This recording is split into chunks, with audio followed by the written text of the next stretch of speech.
Wall Street Memes Casino, I'm fine. and Sportsbook. Get a sign-up bonus of 200% up to $25,000 when joining today. Sign up now. Terms and conditions apply. Vote for IFL in this year's Sports Podcast Awards. Go to www.sportspodcastgroup.com and vote for us in Best Combat Sports Podcast and the Diverse Voices Awards categories. IFL Pod, available across all major streaming platforms now. This is KUGAN CASSIUS for IFL TV. We are in the Middle East, in the UAE. I'm joined by Jack Catterall. Jack, first of all, how are you, mate? Yeah, good, thank you, all good. In Dubai, a bit of warm weather training.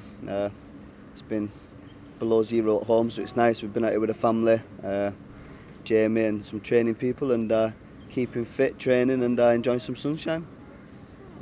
Right, there's quite a little bit to pick through here. Let's start with the Richardson Hitchens situation. So just explain to me, obviously, withdrawing from that perspective. Yeah, just explain to me kind of what's happened there and why you decided to do that. Yeah, we're like almost 3 weeks into January now. After the last fight in October, I was told from my promoters, from my manager, that we was going to make the Taylor fight. I was in a position a couple of weeks ago when offer was made for the fight and I accepted, which ultimately meant that Hitchens' fight was not on the table. For me, this is a much bigger fight, a personal fight, and a fight which I believe he's accepted as well. So going down the route of the IBF, although I was grateful for that opportunity, right now this is a much bigger fight for me. Okay, yeah. I mean, we learnt that a few days ago, a week ago, whenever it was. But this kind of, as you said, rivalry with Josh Taylor seems to blow up. But when it does blow up, it does really blow up on social media. It gets a lot of interaction, a lot of comments, and a lot of people kind of, still pondering and wondering why the fight hasn't happened yet. I think that's fair to say. Yeah, the fight's not happened through no fault of my own. We had the fight, we've both gone and done our thing since. He's boxed Lopez, he's been beat, which is unfortunate for him. I picked up 2 wins last year, and I think we're both in a position now where the fight makes sense for us both. It's a fight that I want. I know it's a fight that he probably didn't want, but he's accepted now, as probably as reluctant as he was to fighting me, because I believe when I beat him he's finished. But he's accepted it, so we're now in that period now where we're just waiting for like a date and venue so we can get it on. I mean, obviously, in a 25-minute interview he'd done with music going on in the background here. In a 25-minute interview he did with IFL TV yesterday, obviously we've seen some of the kind of the highlights of the digs against you, etc., not being able to sell tickets and etc. Just kind of address one by one as we go along. Yeah, it is funny. I think he holds on to little things like that. But listen, I've always sold tickets and I always do well with tickets. And it's quite rich coming from him. He boxed Lopez in the Hulu Theatre, which didn't sell out. He boxed for the Undisputed against Ramirez, which no UK broadcast picked up. So you only have to look at them things. As far as tickets goes, a fight between me and him is a massive fight. Listen, I'm not saying I'm a headline fighter myself, but this fight is a headline fight. And listen, I bring a big crowd. I mean, just from a kind of neutral perspective, we know obviously the first fight taking place in Scotland, but does it matter to you really where it's at? I suppose there's an argument of where it could sell best. The proof was in the first fight. It's still going to sell regardless for a rematch. But does it ultimately matter to you where you actually have that rematch, or is it a case of just give me the rematch, I don't care where it is? Yeah, I think it's a fight that's captured the British public, and a fight that people are still talking about. It don't really matter to me where it is. Obviously, I'm going to say it doesn't make sense for me to go back to Scotland. I believe the fight sells out any arena up and down the country. And for me now, it's just about getting the dates. It is frustrating. I've been in the gym training since the Linares fight in October. I've accepted the offer for the fight, so kind of just down now to my promotional team to get a date and venue sorted, and we can get it on. Because of the controversy of that first fight, is home advantage for Josh Taylor a concern for you? I wouldn't say a concern. Hand on heart, I believe I beat him, and I beat him well this fight, this rematch, and I won't be leaving it to the judges' hands. I feel like I've earned the right after the first fight to say, you know what, we go to a neutral venue, or you come to Manchester or wherever the fight makes sense, London, and there has been small discussions about the fight taking place in the Middle East.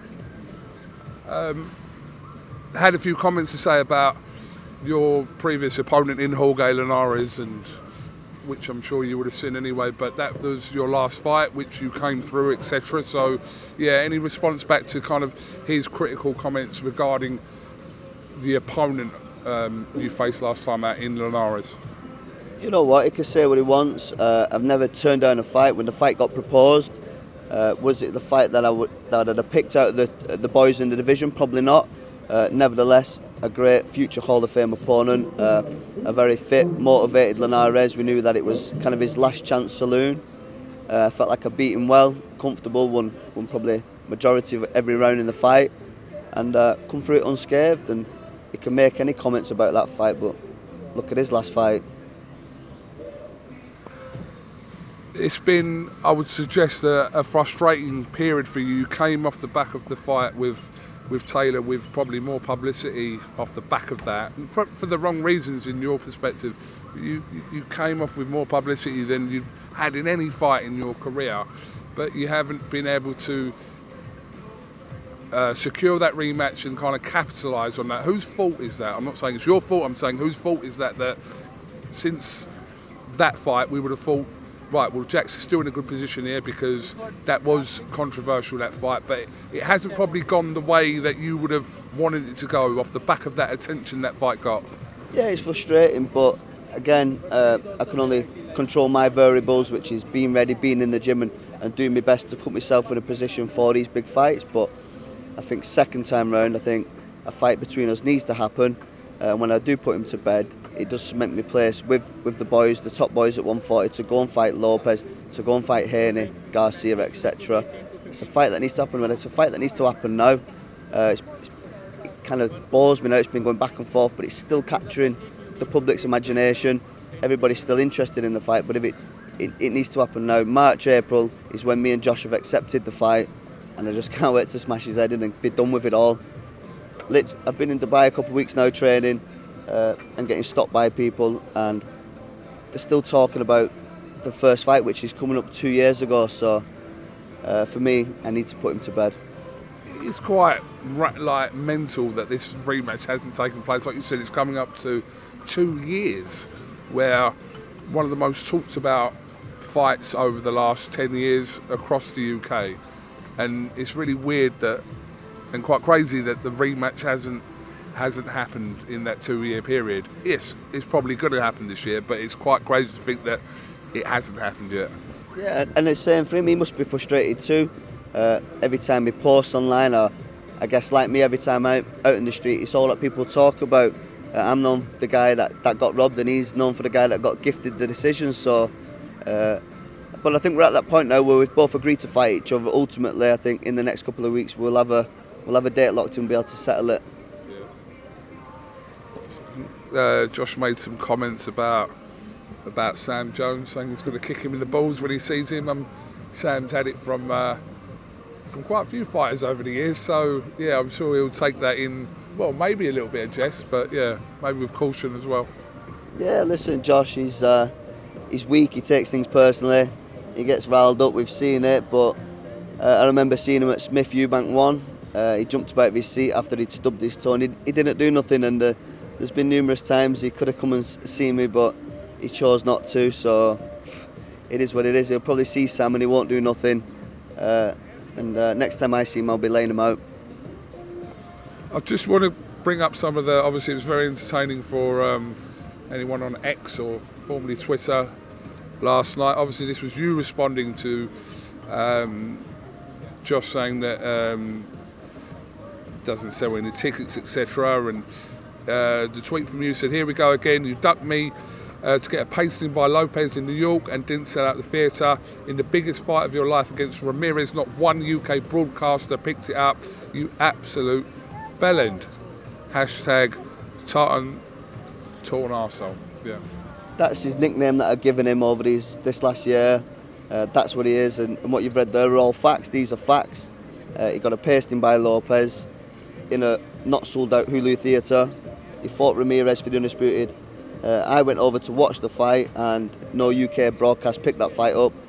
He talked about previously it's because it was in lockdown, but everybody was sat at home watching television in lockdown, so the fact that nobody picked the fight up on a broadcast to sit at home and watch it speaks facts about Josh and who he is. Yeah, I mean, look, from reports and from what I can gather, there's been one offer so far for you and the Taylor fight in this kind of period. Is that accurate? Has there been more than one offer, or has it just been the one offer? As far as I'm aware, from Sam, there's been an offer that we're happy with. We've accepted. How much that's been back and forth between Sam and Matchroom, I don't know, but we've come to a point now where we're happy to accept the fight, the terms that they've set. And my understanding, I've not watched Taylor's interview, but he's ready to fight, and I'm in the same position as him. I want to get active, I want to be busy this year, and it's a fight that we both need first quarter put to bed, and we can move on from it. Do you think at any point in your careers you and Josh will ever be sort of friends or semi-friends? I've got no interest in being Josh's friend. Don't think he's a nice guy. He's probably thinks certain things about me, but just can't wait to get my hands on him.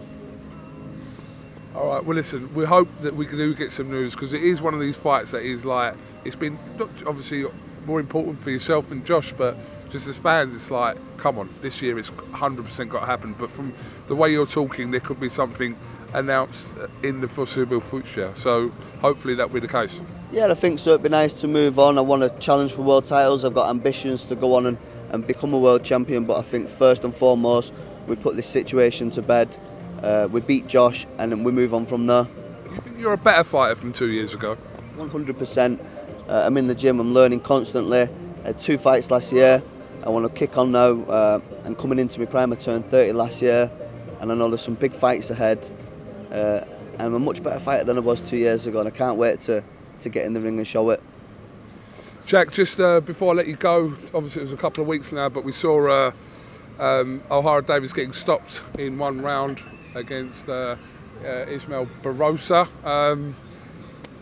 Obviously someone that you know well. What did you make of that? Yeah, listen, I'm not into kicking anybody whilst they're down. I was with O'Hara's coach, Will. He come to see us in the gym a couple of days ago. A lot of time for Will. And you know what? It was unfortunate for him. I did find the fallout quite funny about the Erkon situation. That tickled me a little bit, but ultimately he turned up, he prepared, and he failed, and it was must be disappointing from him. I'm not sure where he goes from that now. But listen, I'm not going to kick anyone whilst they're down. I wish him all the best in his health and his success going forward. Good words, good words. Right, Jack Catterall, thank you very much for giving me your time while you're out here in the sun. Obviously, I know you've been training while you've been out here as well. But have you got anything else you'd like to add before we finish? No, just I'm in the gym and ready. We've accepted.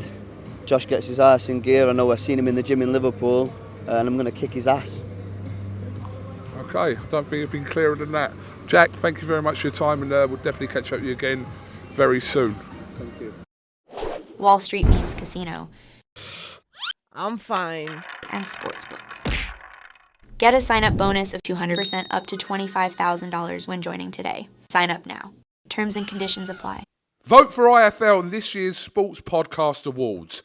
Go to www.sportspodcastgroup.com and vote for us in Best Combat Sports Podcast and the Diverse Voices Awards categories. IFL Pod, available across all major streaming platforms now.